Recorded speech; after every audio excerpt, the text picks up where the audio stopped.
I think so. I mean, let's think back to right after the 9/11 attacks, the push to create the Homeland Security Agency, set up a new bureaucracy.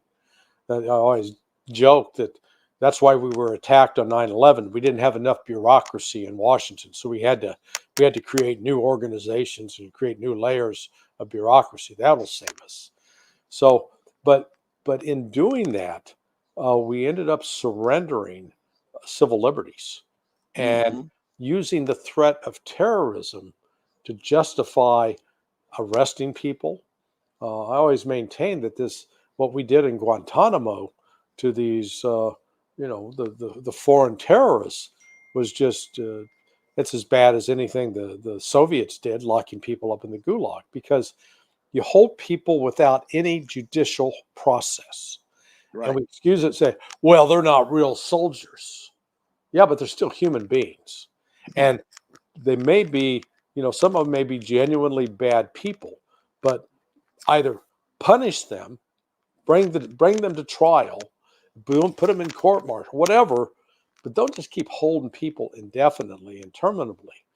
I know from friends and colleagues who were assigned down there with the Central Intelligence Agency and with the military that I'd say upwards of 70% of the people we were holding were not were not implicated in terrorism, but we just, they're wrong place, wrong time, and we picked them up and use it as an excuse to torture.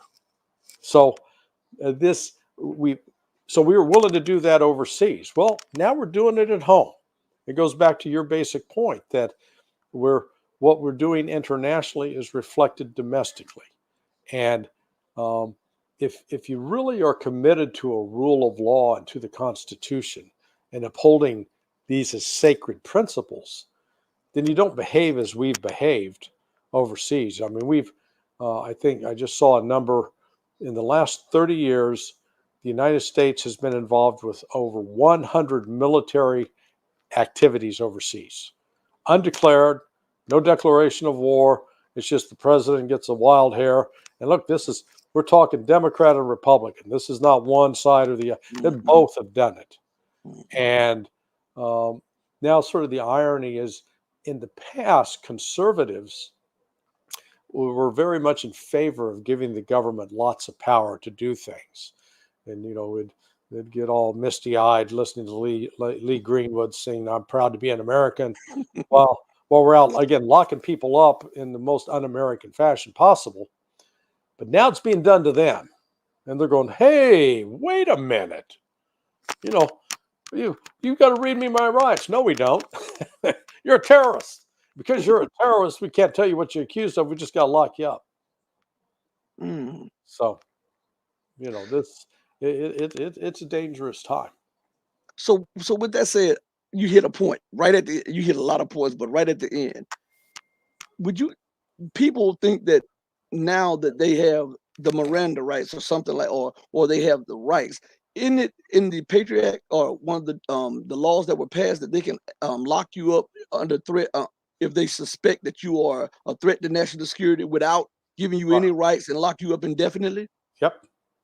Now, we saw this. I mean, this isn't the first time in American history. Abraham Lincoln did it during the Civil War.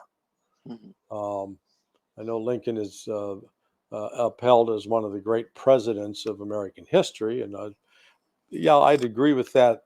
But let's not shine Overdo up that image too brightly, because the man the man did some pretty despicable things with in terms of his use of power, and it was the end justifies the means. Well, he's trying to save the republic, so therefore he can violate the Constitution, and he can hold people without trial and lock them up in jail, and they did that.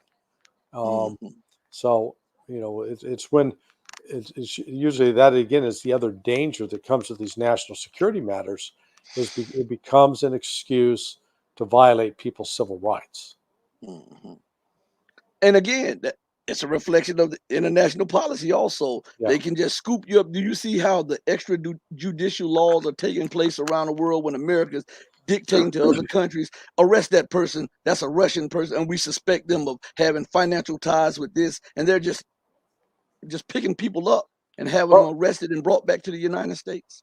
yeah, I expect you're old enough to remember what happened to Martin Luther King back, when he was becoming such a force for the civil rights and trying to ensure that Black Americans were treated the same as any other American.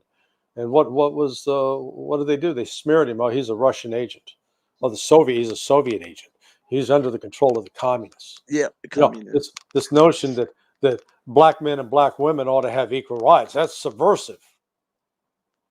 So hey, it's the same song. It's just a different, we're just on a different verse now.